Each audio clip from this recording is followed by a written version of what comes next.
Welcome to Gold Derby. I'm Senior Editor Denton Davidson here with the runner-up from MasterChef 13, Jennifer Maune from Little Rock, Arkansas, who made it all the way to the finale of United Tastes of America representing the South this season.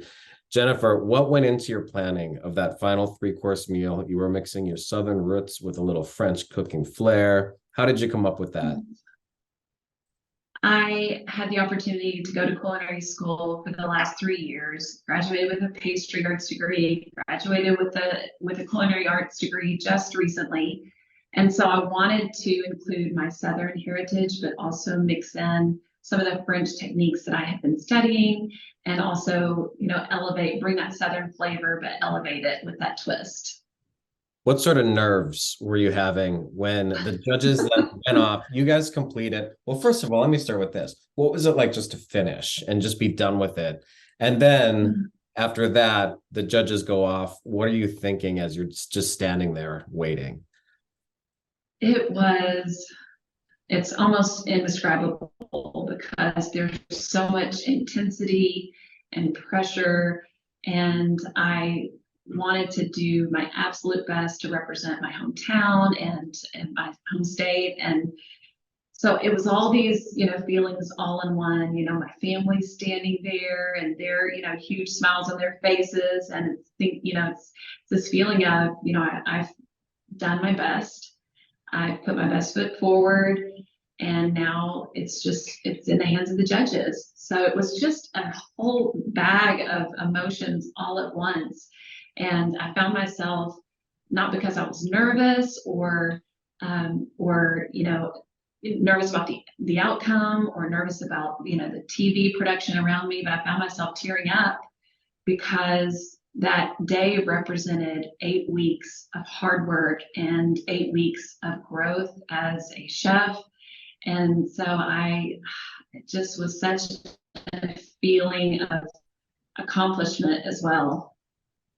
And then they name Grant the winner. So what are you feeling at that point? I mean, you're let down. There's this confetti falling all around you, but it's not for you. But at the same time, your family's still there. It had to be good to see them. Yeah. There had to be a lot of emotions going on with that. I felt like going into the finale that no matter what, I had already won. And I mean that by saying that I worked so hard every single challenge, and my skills grew immensely. I did have some textbook culinary skills going into the competition, and I've been cooking since I was 7.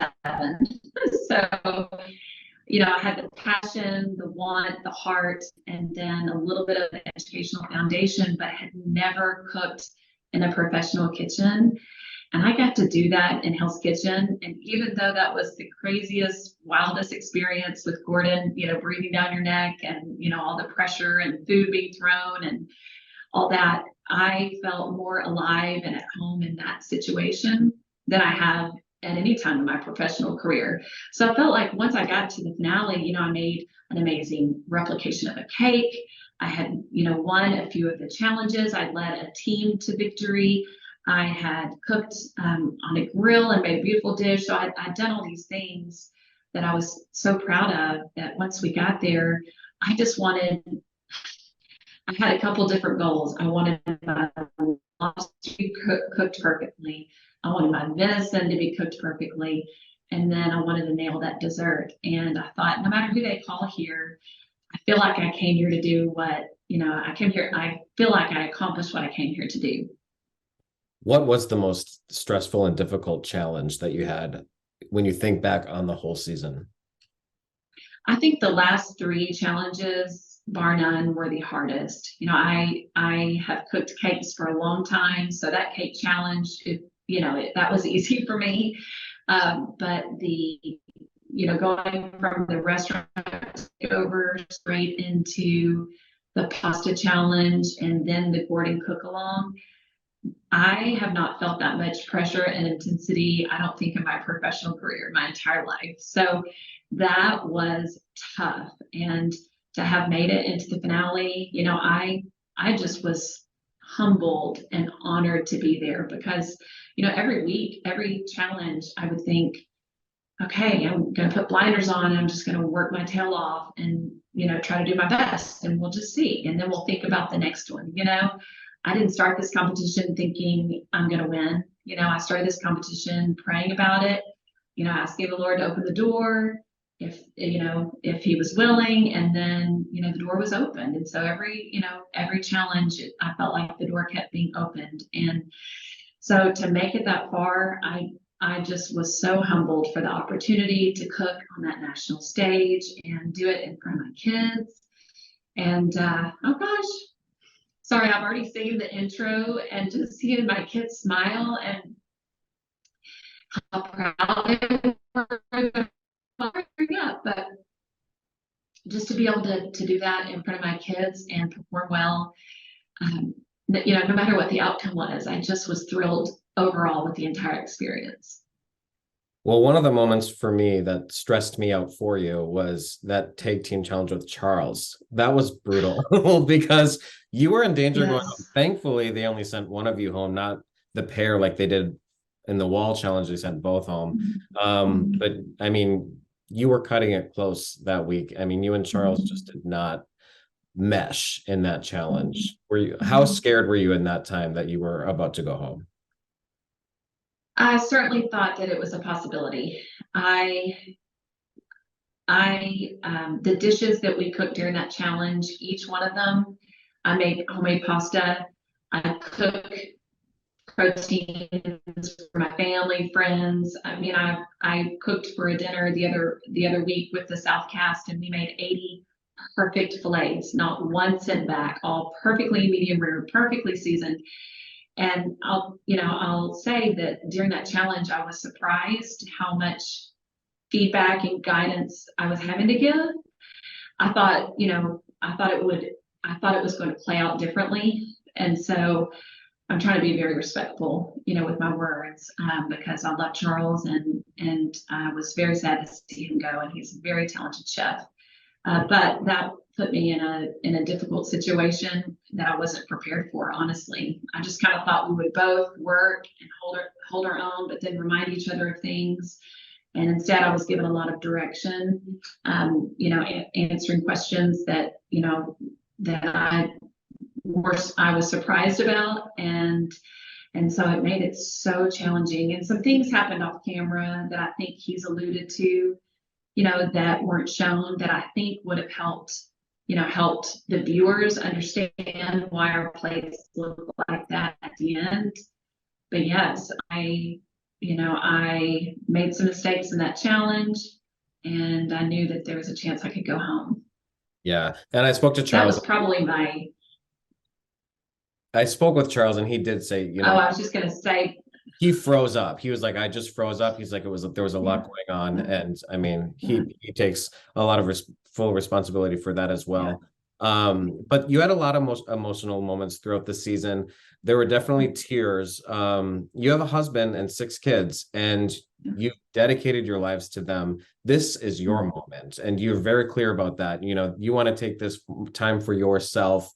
What has that meant for you to do that and show people now on a national stage, potentially who knows how many people you're inspiring to do the same thing? I appreciate that question. So first, it was so hard to be away. There were a couple times in the competition that I just thought, I can't do this anymore. I've got to go home. My babies need me, so that was so difficult. Thankfully, we have FaceTime, and I got a lot of FaceTime with them during that time frame. But 13 years of raising babies, actual babies, I sat back and I sacrificed, and I made, I put them first. And so when I asked my family about going to do this, about potentially being away for 8 weeks, we all agreed that it was mom's turn. In fact, my oldest son, he was like, Mom, you have been at every football game, at every baseball practice. You have cheered me on, and now it's our turn to cheer you on. So that was so cool that they were there, right there in the audience, to cheer me on in this moment. And I have had a lot of women reach out to me privately just to say, that you're proof that we can be a good mom and we can love our kids, but we can also have a passion and a career, and we can have dreams that we aspire towards. So it's been really cool to be in that position. What did you think of this regional twist this season, representing the South, and you had your teammates from the South? I know Reagan was a huge supporter of yours in the finale episode. Just to have those people around you that maybe you identify in some way with, of just being from the same region. What was that like? And also, what was it like? What's the support like been at home watching it on TV, like your Arkansas community? Yeah. It has blown up. I am so thankful for that community. And I kind of thought that they would rally just because that's what we do in the South. We're known for our hospitality. We're known for, for believing in the hometown girl or guy. And so I thought that that might happen. And it has just been overwhelming, the amount of support and just so many people that have been proud of, and not only me, but the South. We did a little bit of a tour where we visited all of our cities, and just meeting a lot of supporters from around so many people rooting for us.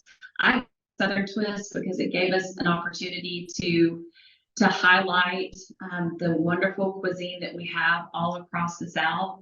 And so for me, I was a fan, but also I got some forever friends through this process. Reagan, Colby, Kendall, Sapp. We talk almost on a daily basis. We plan to keep in very close touch. We're going to collaborate together. And in fact, some of them are coming to my watch party for the finale. And so they'll be there to support me. And so it's really something special. And what's your plan moving forward? Do you want to continue this food journey and let fans and people watching this interview how to follow you and support whatever you have coming next? Yeah, so I have in the next few weeks a seasoning brand that is coming out. So I will be selling 3 different seasonings that you can incorporate into your own home. I have a cookbook coming in 2024. And then the thing that I'm most excited about, the reason I even auditioned for the show was to open a restaurant. And I've already started the planning process of opening hopefully 2 locations here in Central Arkansas area. A farm to table, breakfast, brunch, lunch, but elevated with my style. And so that, the dreams are already starting to fall into place, and I'm so excited about what the future holds. So I already share recipes, entertaining tips, home design tips on my website, which is just my name, jennifermaune.com. And then also on my social channels, TikTok, Facebook, and Instagram, which is just Jennifer Maune.